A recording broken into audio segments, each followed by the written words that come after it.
John Billingsley, Phil Phlox, Hollywood Food Coalition here. Guess what? Trek Talks 2. It's happening. You asked for it. You got it.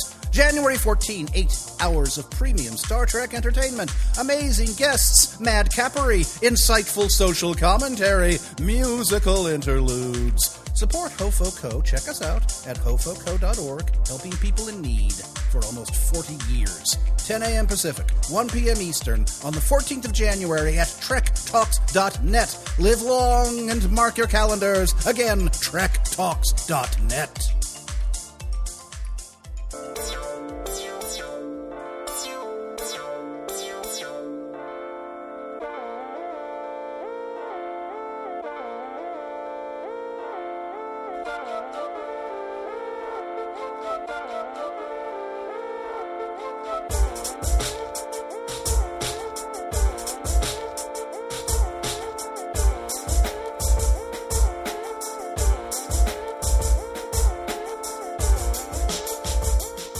Hi, everybody. Welcome to the Sci-Fi Sistas podcast, where we give you our point of view. We are proud members of the Trek Geeks Podcast Network, and we are here today with a fantastic show. As usual, super duper excited because we've got a fabulous guest for you. But before we get to our guest, I want to say I'm joined today by my sisters, Yvette Blackman-Ton. Hello. Sabrina Wood. Whoop, whoop. Fran T. What's happening? And me, Tamia. So we have a man with us that honestly, we're kind of sitting here pretty tickled. Sabrina is like jumping up and down because this is her man.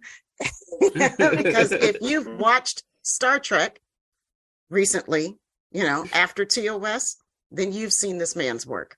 And we love him to pieces. He has directed more Star Trek than any other human being. And he's here to join us today about a discussion on directors. He is the one and only Mr. David Livingston. Thank you for joining us. Yay! Yay! Thank you for having me. We're super excited that you're here. I'm going to kick off the show, give it to Sabrina. Go ahead. She's biting.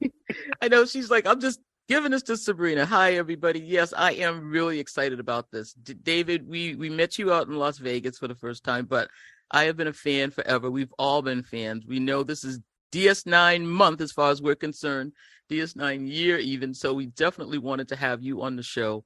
But the thing that I really wanted to talk about so much with you, and we talked about a little bit at the Vegas party for the Hollywood Food Coalition, which we're going to talk about in a second, is this whole idea of the director in training program that Star Trek developed. And I want to get into that with you. But first, let's talk about the Hollywood Food Coalition, because we're really excited about that coming up. Yeah, the Hollywood Food Coalition is a charity in the Los Angeles area that services the needs of those less privileged than us. We provide a nightly meal to those in need, as well as acting as a major food distribution center for the Los Angeles area. And last year we had a program called Trek Talks in support of the Hollywood Food Coalition, where we invited a lot of Trek celebrities to participate in a 6-hour Zoom-a-thon, of which the Sci-Fi Sistas launched the show. And they will be back for Trek Talks 2. Yay! Donate. Please donate. Go to trektalks.net and join the fun. It's going to be 8 hours. We have a tremendous lineup of people. Scott Bakula is going to be there. Anson Mount, Jonathan Frakes, Brent Spiner, Will Wheaton. We've got a great cohort of, I'm just naming a couple of people. John Billingsley, who is on the Hollywood Food Coalition Board of Directors along with me, and is instrumental in launching Trek Talks. So we're looking forward to seeing everybody on January 14th, starting at 10 a.m. Pacific time. So if you have the time, please join us. And if you can contribute, it would be great, because it goes to a very worthy cause, the Hollywood Food Coalition. So David, how did you get involved in it, actually? I know you're on the board and John's on the board, but how did this all even come about for you personally? In 2019, during the summer, I decided to start doing more personal photography, which I had sort of walked away from for many years. And using my iPhone exclusively, I went out and we go on walks with my wife and my dog, and all over the Los Angeles area to Santa Monica, the Hollywood area, the Hollywood Hills, and I would take a bunch of photographs. I'd come home at night and look at the photographs that I had taken, and 90% of the photos were of homeless and the unhoused. And it said something to me. It said, you are seeing something that you hadn't seen before.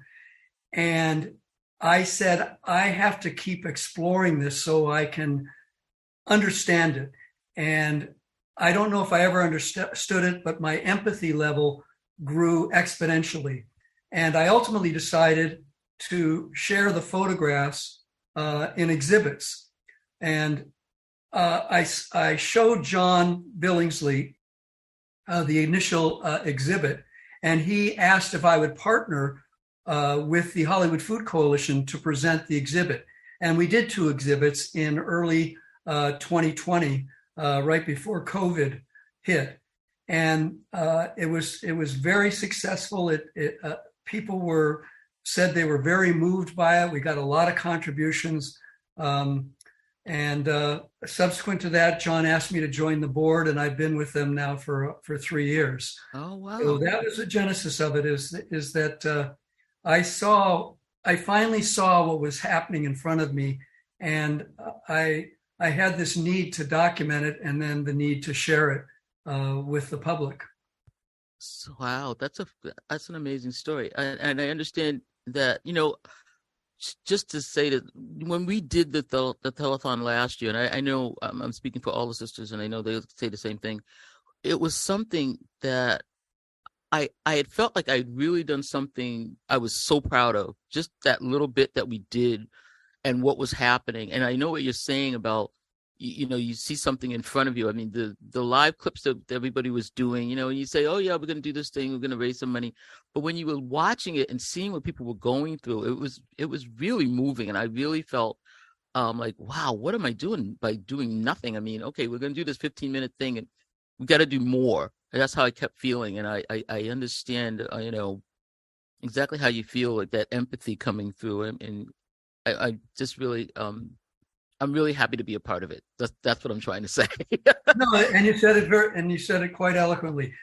We have one of the panels that we have is something called Trektivism, which is about taking what we've all learned from what Gene Roddenberry initiated about mankind coming out on the positive end of everything, and how do we apply that to our own lives? And that was sort of the focus of Trek Talks 1, and we'll be on Trek Talks 2.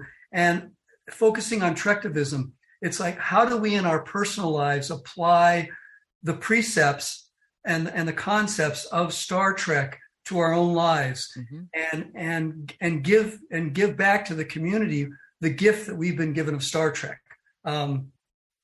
Because what else are we going to do? Right. It's sort of the true believers. That's what true believers, and it's a call to action. So we are hoping to inspire people to forget about the money and the contributions, but do something.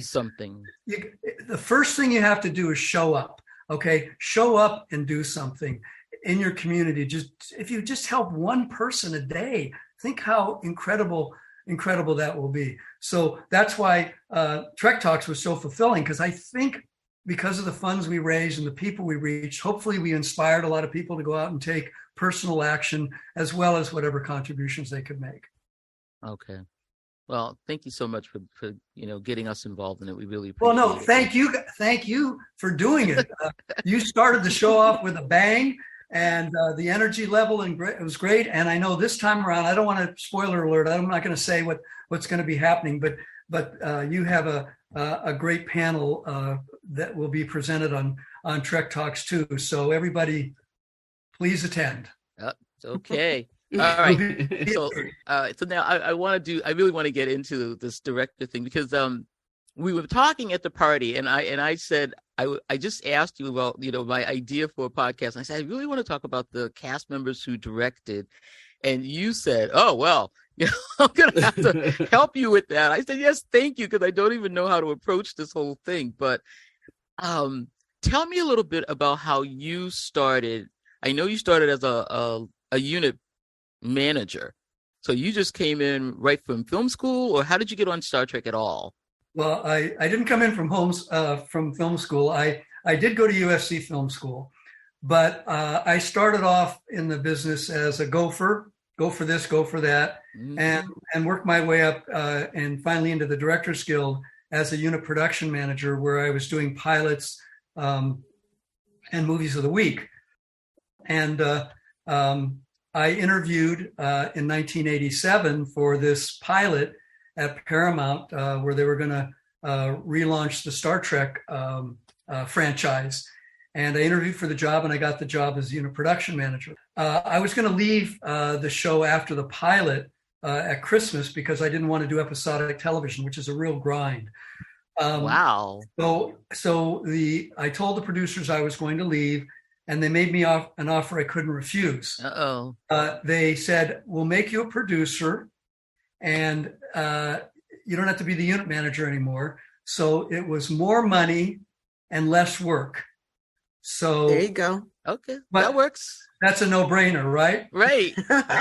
And take that offer every day. Exactly. and it was above the line position, so I got a better title, all those things that come with it. And so once I was on as a producer, I'd sit in dailies with Rick every day, going over what other directors were doing. And Rick at one point said, "Would you like to direct for the show?" I have to go back a little bit and explain the context for that. Rick Berman is one of the most generous people I have ever met. And what he did was establish the DIT school on Star Trek. DIT stands for Director in Training. And he allowed anybody who was in front of the camera or behind the camera to go to DIT school, where they would study other directors. They'd go to editorial. They'd spend time on the set, all on their own time. They'd do scene study. They'd see movies, whatever, anything they could do to absorb what it was like to be a director. And at some point, if Rick felt enough confidence in you, he would give you a shot directing an episode. And going back to the story, I'd sit in dailies, and he saw that I was interested in the process. He knew that I had gone to film school, and he offered me a shot, which I am forever grateful for. I have a question. I have to say, so did he decide, "Oh, you know what? I'm going to do a film school on the set," or did he see what made him come up with this? Like, why? What was his?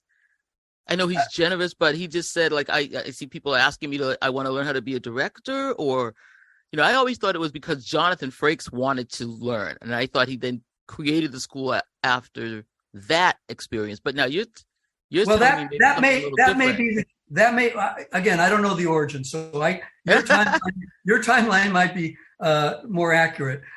Jonathan was the first director, and I sort of remember that I thought it was I thought we were referring to it as DIT school at that point. At that point, okay. Yeah, but I could be wrong, because it's only 19.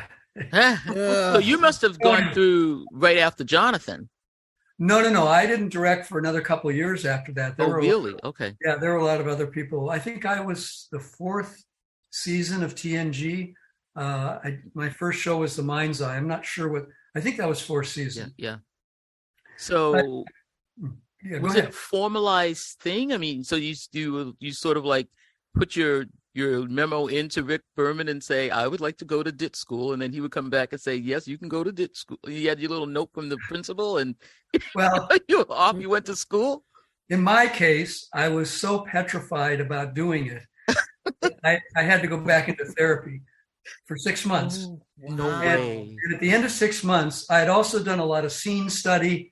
When you do scene study, you have to get actors to come in and do your scenes, so you can track how a scene develops and how to get the emotional content out of the scene, etc. The actors that I would bring in to do my scene studies with me privately, I would bring into casting sessions, and Rick used to try and get them parts on the show. And Rick would tease me and say, "Oh, here comes another Livingston player." So, so he knew that I was heavily invested emotionally and physically in study, even though I had directed in film school and made short films and all that stuff. I had not done anything professionally, but he saw how committed I was. And once I got through my therapy and I felt confident enough to go for it, I went to him and I said, "I'm ready." And he said, "Okay." Wow. That was big for me. Now, I had an inside to the guy. I mean, I had an office next to him. So many people don't have that opportunity. So I was blessed, and my gratitude is boundless because of, it's the luck of the draw. And I just happened to have an office next to the guy, and I finally took advantage of the situation. Wow. I can't even imagine. So once you're in, how long did it last, the school? I mean, it went for a season or a couple of episodes? How long were you, like, once you were in there? Depended on the person. As I said, okay. Again, I went through therapy for 6 months. So I would say mine was 6 months. And I did a lot of work during that time, analyzing other directors' work, going to editorial, talking to the editors, spending a lot of time on the set, as I said, doing the scene study, and looking at my favorite movies again and saying, what inspires me? What is my point of view? I would also analyze. One thing I did a lot of, I would take a scene that a director was going to direct that day on the set, and I would read it, and I'd say to myself, what would you do with this, David? And then I would go watch that director, and I'd say, oh, I like what I did better, or oh, I like what they did better. I have no ego. If they're doing something better, I'm going to steal it. So that was a very key educational tool to develop your chops to go in and do a scene, because when you go in and do a scene, it's a beginning, middle, and end. Mm-hmm. And it's emotional. Every scene, every movie, every whatever is life and death. So you have to infuse whatever you're doing with life and death. And if you can do that for everything you do, even though it's not literally life and death, then you're bringing emotional power to the scene. Otherwise, it doesn't mean anything. If the general audience reads a script, they get nothing out of it, because they don't have the capability or the ability to translate into their heads into how you make it into a scene that can be photographed. And I'm not saying that I have all the answers or anything. And you have all these tremendous technicians and actors who coalesce to help you do your quote unquote vision. But that's the gift of the director, being able to take a scene that reads on a page as a dry document and try and capture what the author and the writer's intention was for the emotional journey and development for that particular scene. Oh, wow. So you said something a little bit back there that I wanted to ask you about. You said you watched some of your favorite films. So one of the things people say is that, they watch a Hitchcock film and they know that that's Hitchcock. Or, they say, oh, I'm going to watch I know this is a Jonathan Frakes episode when I see it. And I'm like, every time. Really? You know it. So is that something that you aspire to, or do you think that's a good thing that the director of the episode is putting such a stamp on it? Or, you know what I'm saying? Is it? Well, of course, yeah. It's wonderful if you can. Episodic television is tough because you don't have the time, you don't have the control. It's creatively the only. You get to direct on the set and you get your first cut, but after that, you don't have any involvement. You don't participate in the writing of the script. You don't get to make the casting decisions, even though you participate.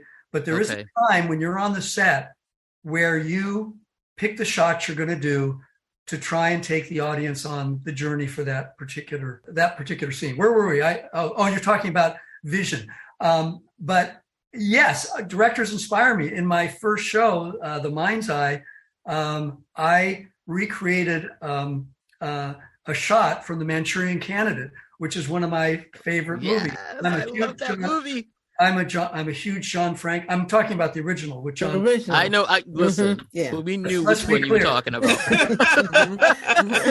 The Frank Sinatra one. Thank you. Yes. Yeah, John Frankenheimer, who I got to meet once, which was a great thrill.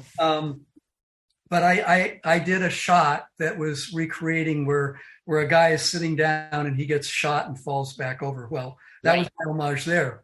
Oh my God. And I tried to do that a couple times, other in episodes where, it's more for me. Nobody else would even probably know, but you do those to pique your own interest. Sabrina knew. I knew. It's in her notes. No, but when we talked about that episode when we were doing our Geordie Love episode, and that was one of our favorites, Mind's Eye. We pulled that one out of there. We were like, that was one of the best. Oh my God. Yeah. And I know you were talking about you weren't happy with the ending that you had in that one. You said in another something that I read about you that was your first one. And you said that you felt that you had missed the beat at the end of that. You wish you had come in stronger. Is that still how you feel about it? Yes. I looked at it recently and it wasn't as bad, I'll use the word, as I had originally thought. But I was really depressed. I was really depressed when I left the set that night because I was way over schedule. I was getting a lot of pressure I was supposed to do a stunt rather than something less action oriented. And I went and talked to Patrick about it. I told him what I thought we should do. And he said, yeah, that'll be okay, David. I still regret it. And when I got home that night, I said, if I ever get the chance to direct again, I'm never going to do that again. And you never did. I never did.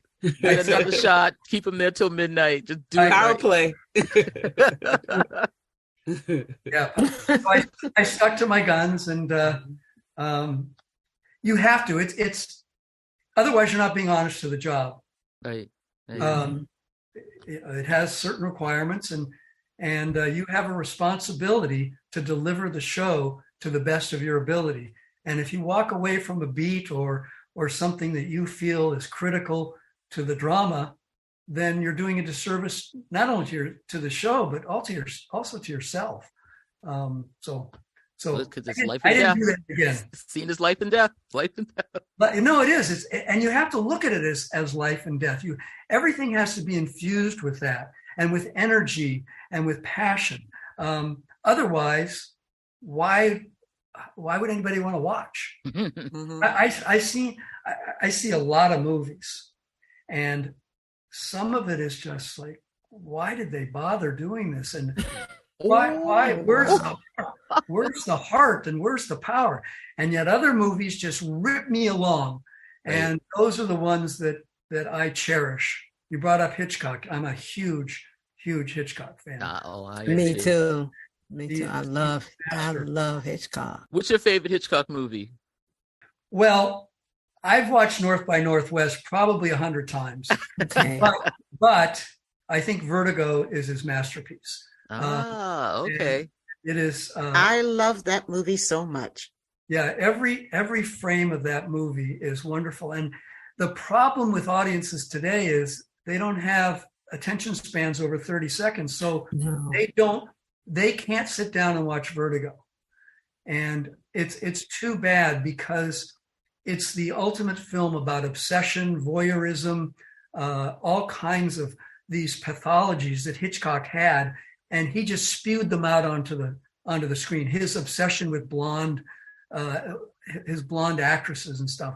I mean, it's sick and twisted and magnificent and powerful. And Jimmy Stewart is the ultimate tragic figure. It is, and the music score by Bernard Herrmann, everything about it. It's a master. To me, it's a masterpiece. So if I had to pick one Hitchcock film that I would Well, it would be North by Northwest because I love it so much. There's so many. It's pretty cool. It's well, cool. there's so many iconic scenes in it, from the cornfield scene and the Mount Rushmore and everything about it. So I get it. What do I love about that one? I am that person that, I'm that credit reader like Fran, but that Saul Bass, the titles cards, when it starts with those lines coming down and then it turns into the skyscraper. I just love that. Saul was great. I knew Saul Bass. Oh, get out of here. Yeah. He was a little guy, but boy, was he talented. He created the AT&T Bell logo as well. His main job was as a graphic designer, working for advertising firms to create corporate logos. But he designed a tremendous amount of title sequences and really made it into an art. And yes, I'm with you, Sabrina, that title sequence is brilliant. The lines that end up being the building and stuff. It's the perfect introduction to that movie. So you guys don't know how many movies you've seen where the movie's starting and that is Saul Bass's work bringing you into that film, and it's like the man was an artist. He was a genius in that regard. Absolutely. Well, he also, I don't know if it's apocryphal or not, but he supposedly helped out in the montage shower sequence in Psycho. He helped design that sequence. Which I believe because it's very graphic. Yeah. Hitchcock did this incredible preparation for his films where he would storyboard everything and put it up on a wall, and he'd go out and shoot the storyboard, which allowed him the freedom to change because he had it all planned out. But that's my understanding that Saul actually participated in designing that horrific that a lot of people stopped taking showers for a while. You got that right. Because of Janet Leigh. Again, the great Bernard Herrmann cue there. It's it still scares. But it scared the bejesus out of me as a child. Oh, that shower scene. Oh my gosh. Hitchcock has scarred most of us. Yes. I don't like birds because of him. Right. Another one. Can't stand birds. Nope, no birds. I have to ask Fran, how old were you when you saw it? I was out maybe 9. Oh dear me, that's I know. Wow. I think it did come out in like 63 or something like that. Yeah. I snuck out to see it when I was 11 or 12. I was about 9. See, wow. I didn't snuck go out to see it. Oh my God. Yeah, I saw it at about 9 and I'm sitting there going, oh, it was the most I didn't see that. And I read later on that one of the I don't know if it's or not, but I've read this in several places. One of the reasons why they shot it in black and white because they didn't want to do the red blood. Oh. Yeah, blood is tricky on camera, but I think I can't see that in color. I think it would have. I cannot. It would have been too horrifying. Yeah. Oh gosh. Well, I don't think it would have been. Well, I think it would have lost a lot of impact. Honestly, I think the starkness of the mental space that you're in is that black and white is really one of the main reasons that you go there. I mean, it's such an effective way of drawing you into this stark world of theirs. I thought it was a perfect reflection. To me, I'm with you 100% on that. That's one of the first movies where, definitely. That's one of the first movies where they actually made you wait until the beginning of the movie. Back in the day, right, Fran? You could just go in anytime and just see the movie any place. You'd see the last half and then you just see the first half. Now you got the whole movie. But they made you wait. If you came in less, anything after 5 minutes, you could not be seated. And everybody said, "Oh my God, what is going on?" That was Psycho. That was the first movie to do that. So anyway, I wanted to know Let me just say one more thing on Psycho because I think absolutely it's interesting because I'm such a you can spend $500 million making a movie, but Hitchcock shot that movie in a couple of weeks with the television crew from the Alfred Hitchcock Hour. I never knew that. Yeah, and it was boom, done. It was shot on the back lot of Universal. The house is still up on a hill there. Yeah. So it shows you that if you have a strong premise, you have a great script, you have a great director, and a great cast. It doesn't matter whether you spend $1 or $100 million. You gotta have something at the core of it. And You do. okay, I'm done. That's really fascinating. I never knew that. Yeah. But I did not know that either. I used to love that Alfred Hitchcock TV show too. I watched it it when I was still a kid. comes on. It comes every night on Me TV. Okay. Yeah. So how much time did you have to prepare for a Star Trek episode? So you get a script. You can't even pick. You just get it assigned to you, right? Correct. You're the pick of the week and the victim of the week. So directors have scripts are not assigned to directors. It's just the luck of the draw. And you have a 7-day prep. Oh, At least that's what Star Trek was. Television has changed tremendously in the last decade, but traditionally episodic television is 7 days of prep and either 7 or 8 days of shooting, depending on the complexity of the episode. the 26 episodes that you were doing back in those days. 26. Yeah, it was a grind. We look back on it and go, how the heck did we do that? I don't even know. Still can't believe the writers were able to keep up with that, because how do you churn out something like that? Every week. It's pretty phenomenal. Ultimately it's easy to shoot it. Just give us a script and we'll do it. And we'll spend, 12, 14, 16 hours a day doing them, but we'll get them done. But to come up with that kernel of an idea and then go into a room with a bunch of other writers and trying to figure out what to do and then have somebody write it. I am a great supporter of writers. In television, writers are king. The showrunners are the executive producers and their writers. Director, it's not a director's medium. Really? Oh, that's interesting. Yes, but television is a writer's medium. Television is a writer's medium. Okay. Yeah. Well, now you have a writer's credit too on Star Trek. You wrote one episode. Well, I wrote again. Ira Bear. I pitched a story, which Quark is a business leader. He does something. I forgot even what I pitched in my story, and the B story was Jake teaching Nog how to read. It's the Nagus, isn't it? That's the Nagus. And they bought the story based on that premise about Nog being taught to read by Jake. So the B plot sold it. That was the B plot. That's what they bought. But they couldn't, and that's just the story. I didn't write the script. What happened was I go to the pitch, I go to the story meeting where they have a big board where they write down the beats of the story and they go through what the script is going to be. And everybody was asking one another, what are we going to do for the A story? David had this idea for a Quark being a businessman kind of deal, but it doesn't really work. So what are we going to do? And Michael Piller raised his hand and went, let's do The Godfather. And everybody went, yeah, let's do The Godfather. And Michael turned to Ira and pointed at him and said, Ira, write The Godfather over the weekend. that Monday, they hand me The Godfather. Wow. And we shot The Godfather. We did it. Sure we did the opening scene as an homage to the Godfather. Anybody who's seen the episode, hopefully they get it.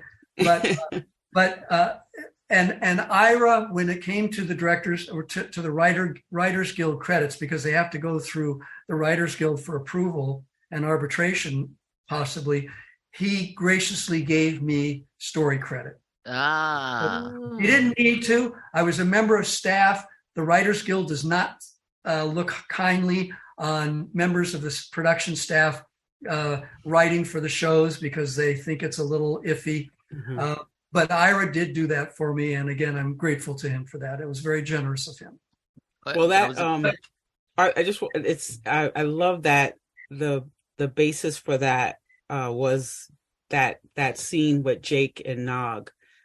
Today being Aaron's birthday, I just, when you said that, I was like, oh, what? That's perfect, because when we talk about when Cirroc Lofton and Aaron, when he was alive, when they talk about their friendship, they always talk about that scene, that one in the stemboats, but they always talk about that scene. So I just wanted to bring that up, being Aaron's birthday today. Yeah.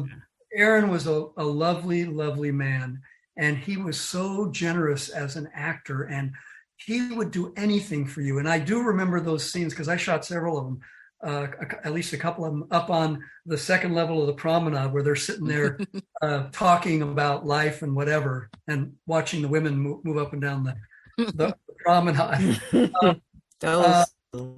Yeah, they were great together, and Aaron was. I remember the episode where Worf and Dax get married. Yes. Well, cordially invited. Yeah, classic. Exactly. In the scene, there's a dance after they get married. Yeah. You're laughing, and what you're doing right now is perfect. That's exactly the reaction. Because Aaron came up to me and said, "David, I don't know how to dance. What dance am I supposed to do?" And I said, "Aaron, you're a Ferengi. Figure it out." Figure it out. I said, "Whatever you come up with is going to be gold." And that whole thing that he did, and the way that Terry Farrell answered him, is priceless. Terry jumped right in. An absolute classic. That was all Aaron. Totally Aaron. I had nothing to do with it. All I did was shoot it, and hopefully I didn't ruin any takes by laughing. But all of your reaction was how genuine and how sweet and wonderful, and how Ferengi and yet how human. Ferengi's, of all the characters on the history of Star Trek, who are the most human characters in the Star Trek universe? Definitely the Ferengi. Ferengi. Absolutely. Yeah. The Ferengis are us. Yep, definitely. They're us. Yeah. They're us. Prophet. Human. Yeah. Give me that gold plate platinum or whatever it's called. That's right. Root beer. I am really sorry that people are only listening because you just saw like Sci-Fi Sisters doing the Ferengi dance here.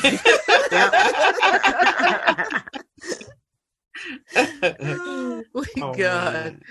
So I did want to ask you about, of course, you are the director of one of the most loved episodes, The Visitor. And now that is one that, every scene is life and death. Some of the most amazing. Literally in that one. I had gone freelance. I'd left my producing job, and I came back. Rick brought me back as a guest director, and I got The Visitor in my hand, and I read it.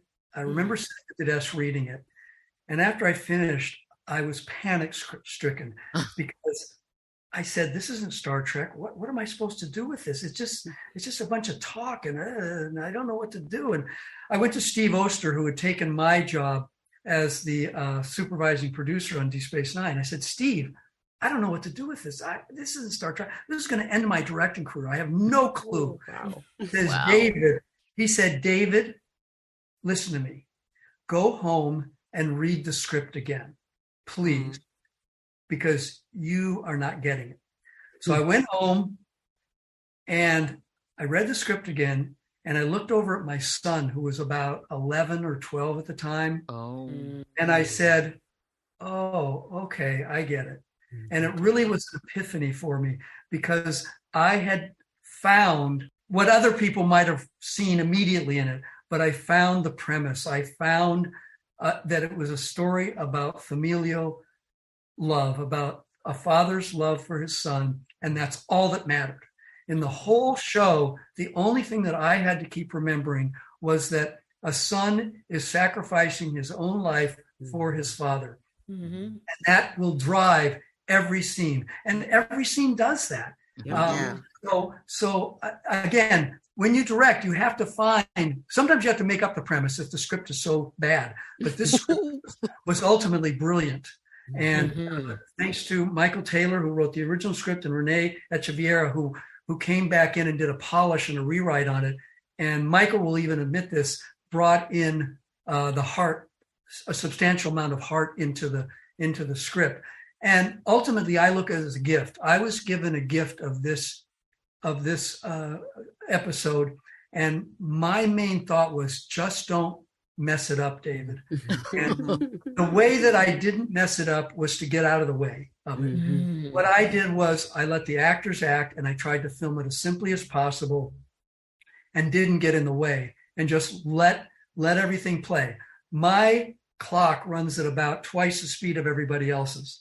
And in that episode, I said, David, you can't do that. You can't rush them. You gotta let it play. You gotta just let the actors deliver the show. And as I said, my job was to stay out of the way. And my biggest contribution to the show was making sure that Tony Todd didn't cry after every take, because he was so invested. And I said, Tony, you can't cry out after every take, because you got to save a little bit. But he and I subsequently found out that he was trashed after every night he'd go home, and after the show he was trashed. He had to go into a recuperative process because it was so emotionally draining. I didn't, being the insensitive oaf that I am, I didn't realize that. I was very nurturing to him, but I had no idea the service and the I guess the emotional trauma that he was going through for that performance. And it's on the screen. That's it is. That's magical about Tony. Every time I see him, he used to live close to me, but he moved to Marina Del Rey or something. And I don't see him as often now, but whenever we do see each other, it's nothing but hugs and remembering something that was a very special experience for both of us, as well as the rest of the cast. And I guess the proof is in the pudding, because so many people say it's not only one of their favorite Star Trek episodes or DS9 episodes. A lot of people say it's their favorite of all, and I'm just blown away by that. And it isn't Star Trek. It's something more than that. It's a story about the human condition and about heart and about love. And it just happens to have a science fiction frame around it. But it could have been any other entity or any other show. If it had that core, I think it would have the same effect because of the love of a son for his father. Yeah, I read a companion that Tony Todd's, I think it was an aunt or somebody who had a hand in his upbringing, had passed away during that time. And that was part of what was on screen also. So, yeah. I think I heard most of that, Fran, but I think I have heard that. Sorry, Sabrina.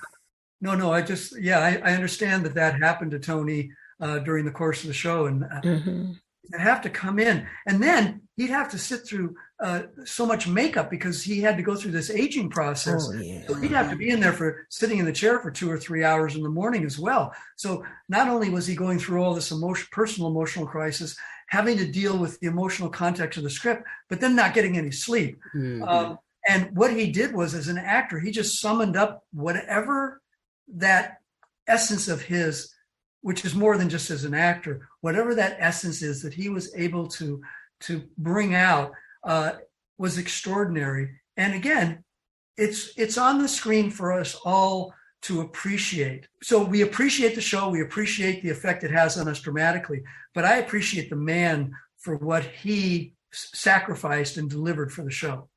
I do the ugly cry. Whenever I look at that episode. I hadn't seen the show in 20 years. Really? More than 20 years, 20, maybe whatever, crazy, 25, because I had to get ready on Trek Talks, we did a whole panel on The Visitor, and I hadn't seen it. And I got teary-eyed at the end, I have to admit. And I'm a pretty hard sell. But it was great to be able to, because I didn't even see myself having directed it at that point, because I was so detached from it. I just sat back and watched it as a piece of television, and I was very, very moved by it. Yeah, that I ending have to always say, gets it is by far one of my favorite. I think it's probably my favorite Trek episode of all time for me. And, because I think it's the very best of genre fiction, because I believe that the very best of science fiction is that story about our human condition. I don't love science fiction I don't love science fiction only because of the space trappings and futuristic thinking. And, but I love it because, for me, that it tells the story about where we are. And I see, and in a way that I can see myself in the future. The heart of it is that heart human story. So I just love that was the focus of that episode so much that you just let that story breathe and live and let those actors go for it, which is an incredible statement about you and your craft and how you wield your craft. Sometimes it's to know when to go in with the blunt force, and sometimes to know when it's to go in like a feather, and that's the master who knows those things. So, much love to you for that, for letting that episode be what it is. Tamia, that's very generous of you to say. When I left the show, Rick Berman said, "You just want to go off and freelance director so you can wreck something." Because he knew that I like to do action and all that stuff. And I do. I love it. I want to get out there and do cool shots and have energy and have the camera zipping around and have explosion. We do all that kind of stuff. But ultimately, just as you said to me, if there isn't heart at the center of it, it ain't worth it. So thank you for those sentiments, and I'm with you 100%. Well, I wanted to ask another question. I mean, I wanted to ask, you've done episodes on all 4 treks. Next Generation, you did Voyager, Enterprise, and Deep Space Nine. So Deep Space Nine is one of those shows that people said at the beginning, oh, you're going to be stuck on the space station and you've got no place to go. It's going to be boring and all this stuff that they said.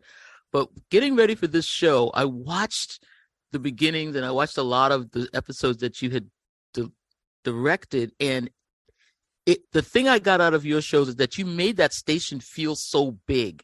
Like you had so many tracking shots in there where they were walking through that promenade and going up the stairs. They were going into the second deck. And I thought that you made it feel like that station was huge.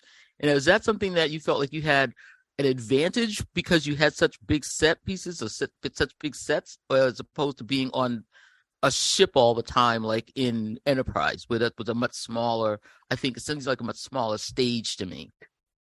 You say it looked huge. It was huge. And what a gift to a director to have a multi-level set where you could just move all around and get the actors moving. I abhor having people just sit around and talk when they can be on the move. And that set gave you that opportunity. Herman Zimmerman, when I saw the initial, because I would get the plans ahead of time, and when I saw them, I said, whoa, this is really cool. I don't know if we can afford it, but yeah. And when you finally walk onto the set and see it, it was big. And it was as I said, it was a gift to directors because it just opened up the ability to make the show breathe and to move around and do stuff. So when people say it was locked onto a space station, it was, yes, but to me it has a lot more movement than a lot of the spaceship shows. So from a visual standpoint, I think it offered boundless opportunities for creativity. Right. I think getting ready for the show, I really was watching the scenes and I said, David just loves, moving that camera around. And you had these ways of people entering the scene where, like the camera would enter the scene like with the person and then it would switch view like what the person was seeing, like you would swing it all the way around. And I am totally getting into this director thing. I have to watch to see more of these scenes. Sabrina, I think you should have been in the DIT school. I mean, you're ready to go. You're ready to hit the floor. We agree.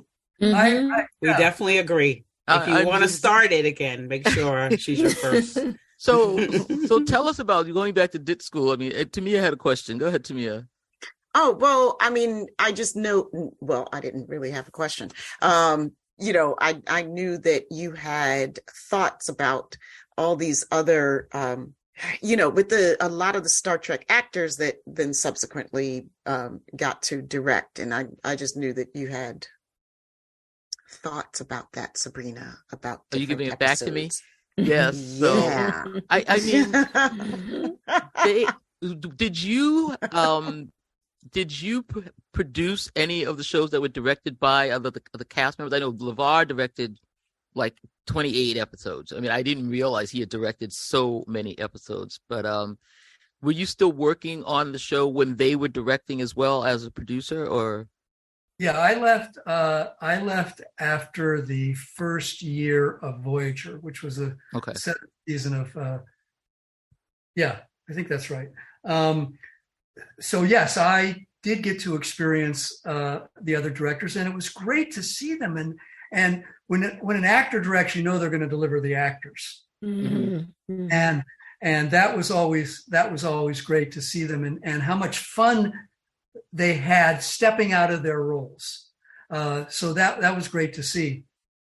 And I mean, I remember Jonathan, the most efficient director I think I ever worked with. He on the last, there was a day when I got a call from the set, and it was 5:30, around 5:30, and they said, Jonathan just wrapped. Well, the day was supposed to end at 8. Uh-oh. Or something like that. And Jonathan comes up to the office, and he's all bouncy and energetic and stuff. And he said, Jonathan, what are you doing? You had an hour and a half more to go, or whatever, to 2.5.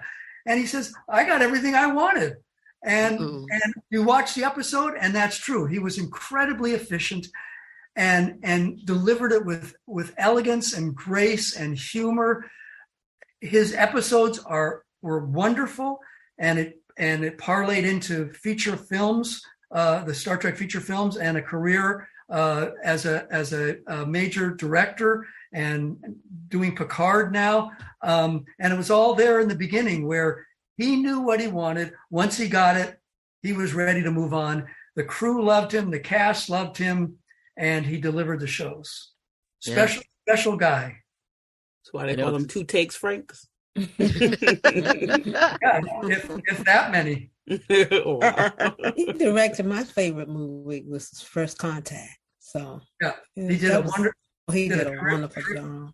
Terrific job on First Contact. Yeah, absolutely. And so, directing a movie is got to be a lot different from directing an episode of television, no matter how many you're doing. So that must have been a big step to go from one to the other. I mean, I think Roxanne has done it too. Roxanne Dawson has also directed a film in Frakes. I'm not sure if LeVar has. Yeah, I don't know. It's a big step, but they all put in the work. So kudos to them.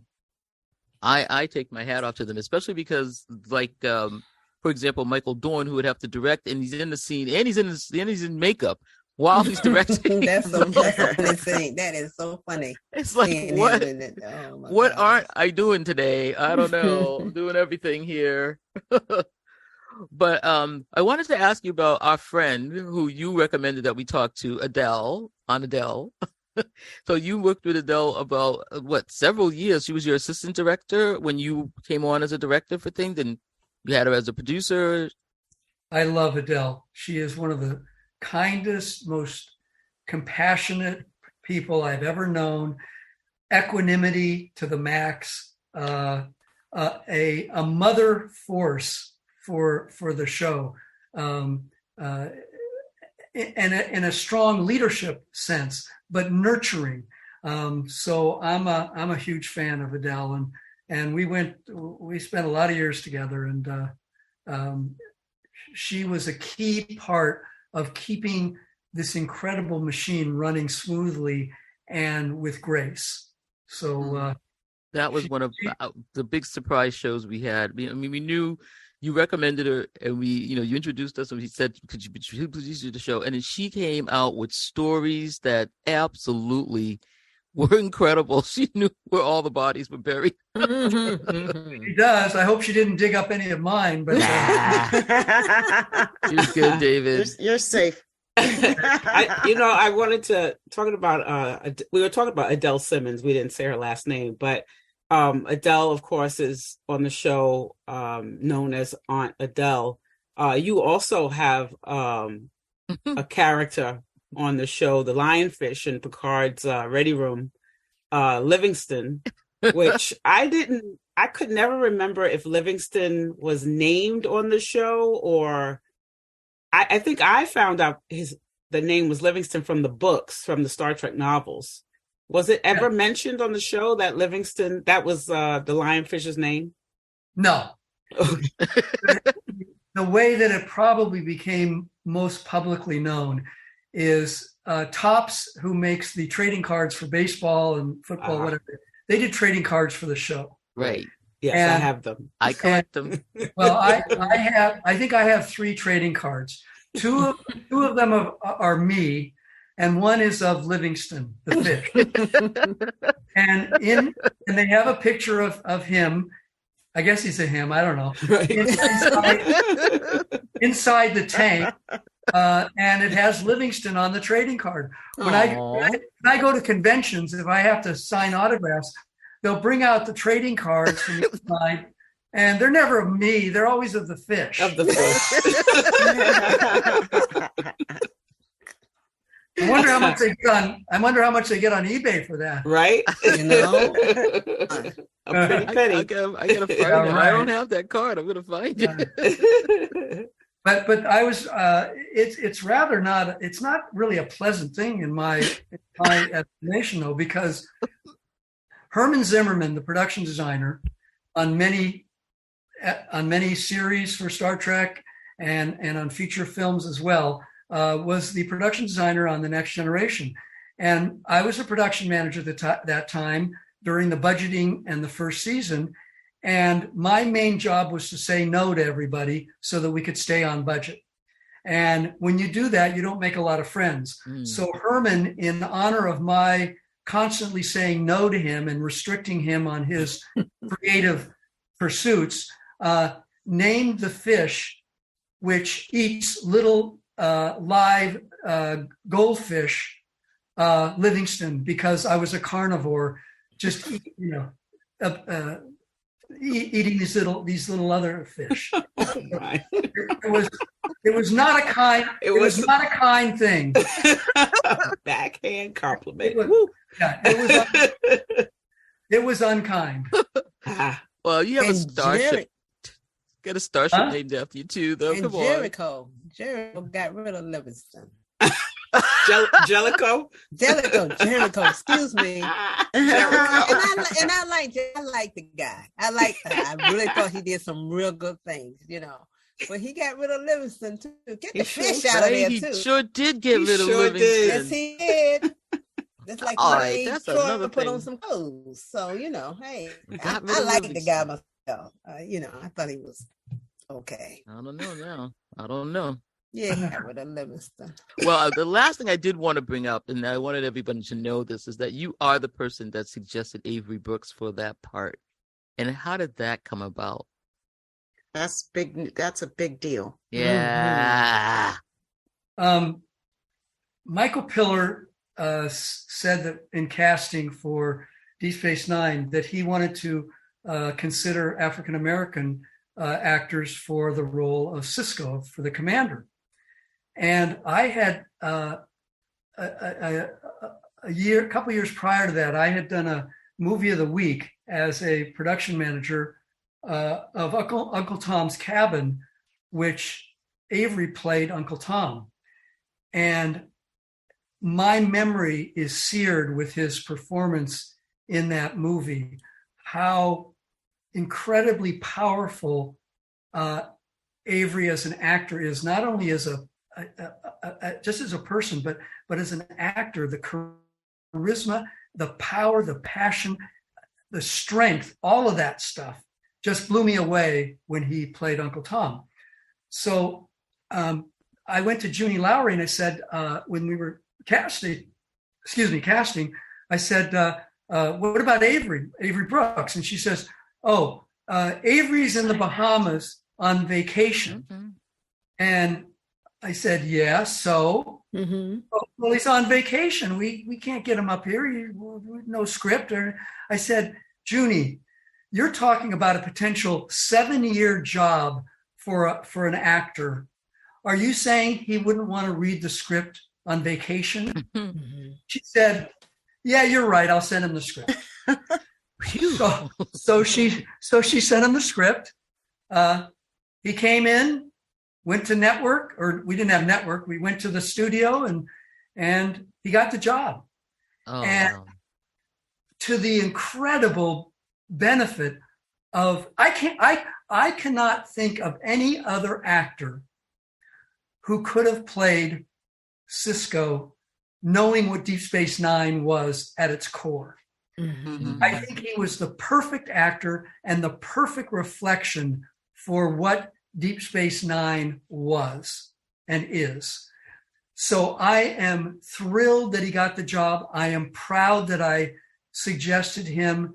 And I think he is and was and is the soul of that show, and that it wouldn't have had the gravitas and the depth Mhm. that it has without that psyche of Avery as a person that he infused Sisko with. I remember seeing. This is an actor that is so amazing. I remember seeing during the run of the show, he did his Robeson show at a theater here in LA. Oh, yeah. And I was just, to talk about just blown away. Not only what he did as an actor, but singing and the voice of Robeson coming out of Avery. Him, yeah. The tragedy of this man in that unbelievable voice that he has. It was magical. So I'm a huge Avery Brooks fan. Huge. Oh, yeah. For the listeners who don't know the reference to Robeson, he's talking about Paul Robeson, who's an amazing Black actor turned activist as well. Yes. And so open up your history books, Google Paul Robeson, and your life will be changed by knowing who he is, who he was, Yes. and what he sacrificed. Yeah. Because at the kind of light thing at the end of Bada Bing, is it the Boom Bada Bing? Bada Yeah, bing, bada bang. bing. Thank you. When he and Vic sing, Mhm. and he's doing this, I'm like, oh my gosh, this guy is like just the complete thing. He can play the piano, he can sing, he can act, and he's fine. So, he had it all. He was just, especially when his head got shaved and he got the goatee and everything. I'm like, oh my God, look at this man. I love him. It took a while to get there, but his look finally reflected who Sisko really was. And it took a little while to convince the producers and whatever, studio, whatever. But finally, that look is exactly what Sisko should be. It was great to see that. I have a question. I mean, Yeah. after the decision was made, when he shaved and we saw Sisko in his true glory and in his true power, the people who, and you might not be able to answer this question, but I always wonder, the people who were resistant to seeing this on screen, reflected on screen, were they looking at it going, wow, we should have done this a long time ago? Or yeah, like this is it. Like, did they know that they had finally hit on the essence of Sisko, like being reflected? If they didn't, they were idiots. Oh, yeah. I think they were idiots for waiting that long to begin with, but I wasn't there. So, well, I wasn't there either. So I don't know, but Yeah. it's just so clear that if you take an image from the first season and then whenever the change happened, you go, well, which one represents the power of this character? It's a no-brainer. Yes. Well, I think we have asked all of our questions. We're coming up to the end, you think? And Tamia, what do you think? Anything else we have, girls? Anything, ladies, sisters? I don't want to take up any more of your time, although I would, because it's been really fascinating to talk to you and to listen to you. And I swear, I think that there needs to be a show where it's David Livingston and Sabrina Wood talking movies, and I would listen my and God. watch it. I would listen to that one. Long. You know what? All day long. You know what? You know what? You send your people and my people. We're going to talk about a show. We need to do a movie show. You know what? You know what I want to do?